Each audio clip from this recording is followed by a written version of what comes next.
এই ভিডিওটি যদি আপনি নন্দীগ্রাম থেকে দেখেন তাহলে কমেন্টে লিখুন আই লাভ নন্দীগ্রাম। নন্দীগ্রামের একটি বিশিষ্ট জায়গায় আজ পৌঁছেছি, সেটা কোথায় আসুন দেখাই। আমি পৌঁছে গেছি, আর এই যে বিল্ডিংগুলো দেখছেন এগুলো হলো এই বিশিষ্ট স্থানেরই একটি অংশ। আর এই বিশিষ্ট অংশের কাজ চলছে জোর কদমে। এই যে দেখছেন কত মেশিন জমায়েত হয়ে আছে, এগুলো সব কাজ চলার ক্ষেত্রেই এখানে আছে। ব্লগার সৌরভের ইউটিউব চ্যানেলটি চটজলদি সাবস্ক্রাইব করুন।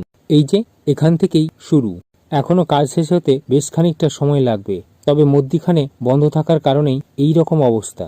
কি নন্দীগ্রামবাসীগণ চিনতে পেরেছেন এই জায়গাটা? তাহলে কমেন্টে জানান এটি কোন জায়গা, আর যারা জানেন না তাদের অবশ্যই বলে দেব। ভিডিওটি চটজলদি সবার সঙ্গে শেয়ার করুন। আপনি ভিডিওটি কোথা থেকে দেখছেন তা জানাতে ভুলবেন না কিন্তু। আপনি যদি পূর্বে কখনো এই স্থানে পৌঁছে থাকেন তাহলে কমেন্টে অবশ্যই আপনার অভিজ্ঞতা তুলে ধরতে পারেন। এটি হলো বহু প্রতীক্ষিত নন্দীগ্রামের ভাবি রেল স্টেশন। ভিডিওটি এই পর্যন্ত, দেখা হবে পরবর্তী একটি ভিডিওতে। এখন সবাইকে টাটা।